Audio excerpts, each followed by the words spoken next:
Okay, so now we are in Switzerland, in Biel, Yeah, 1997. one of the strongest opens of that period in Biel.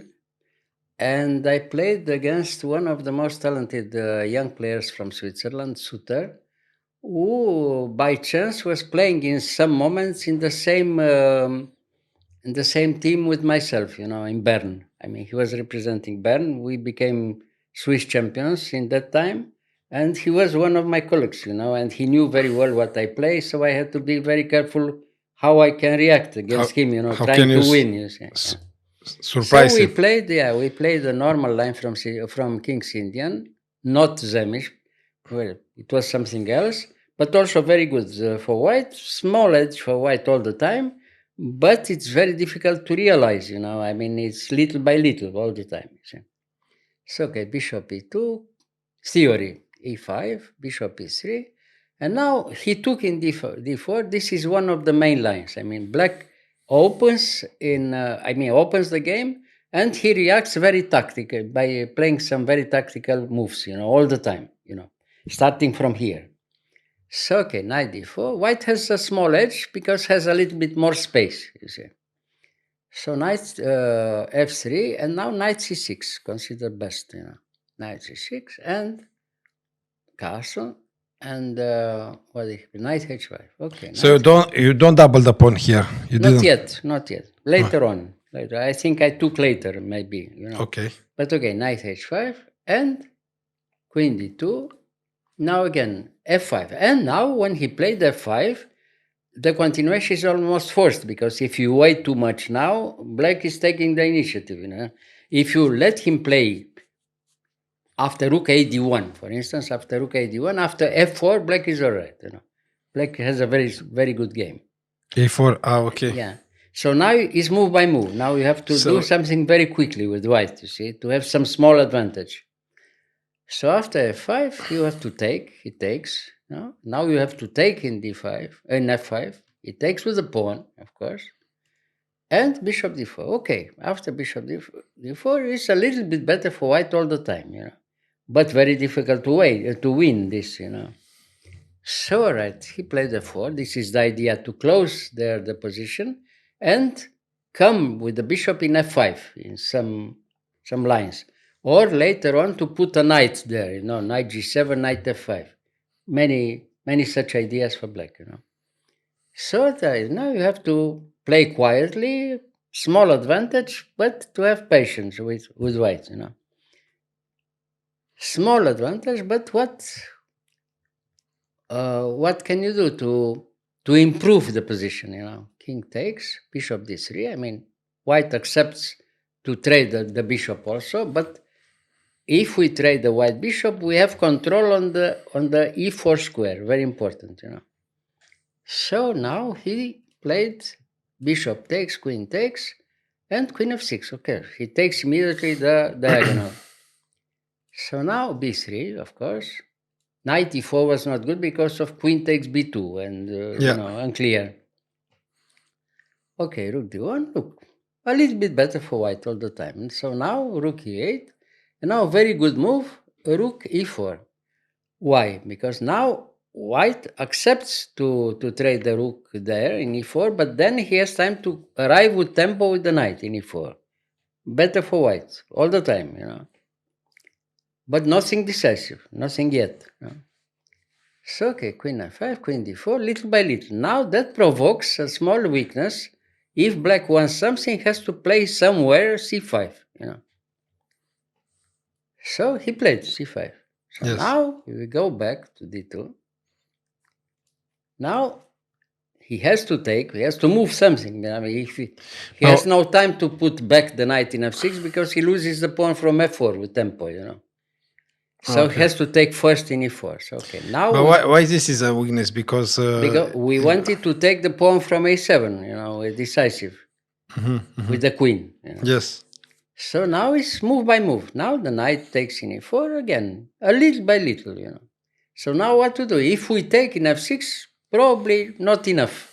Black has very good chances to escape, So now we have to move the knight. We retreat the knight, but we prepare some very good middle game or even end game later on. So knight f2 is very strong and gives you the complete control of the e file. It seems very good for black. Yes. But okay, white is, even here, white is better. So king f1, again, patience, little by little.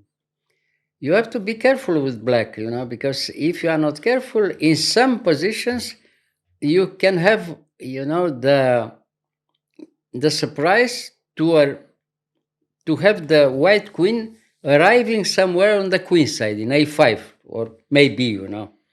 So you have to be very careful at every move. Every move can make the difference here, you see. So queen c2, okay, now gives you the move. He waits, of course. Now, so knight d3, again, move by move. Queen e3 now loses after rook e1, is lost for black, if he played queen e3. Yes. So he plays queen f5. Now, after queen f5, we accept the endgame, better endgame, because of the structure, we see. The structure has some weaknesses on the queen side.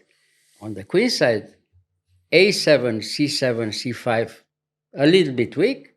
In the meantime, also, the pawn f4 is a little bit weak, So by this very, very high level, that would be enough, So, okay, he takes with the king, and now... Why you didn't took with the knight? Because I want to keep the queen on board, In time trouble, it's better to play with the queen on board.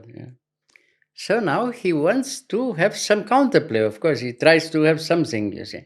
Yeah. So white accepts to give the h2 pawn. It seems not too good, to arrive with the black queen on h2. But it's very good for white now. Because now we give the h2 pawn, but we take the f4 pawn, and we have the knight on the very central square. Now the advantage is bigger. White is clearly better here. We have control of all the central squares now with the knight from a4. If this is enough or not, we'll see. But unpleasant for black, you see. So now king e2. Now look at this. The position is changed. And he can't play. He would be happy to arrive with queen d4, but here he loses immediately with knight e6 check, of course. Yes. So now has to move something, but what? King f7, no? And exactly here we have time to move the queen, you see? Decisive attack, you see? Now it's lost for black already, because he has no time to give one check. If has time to give one check, maybe he has a chance to try to give a perpetual or something, but he has no time.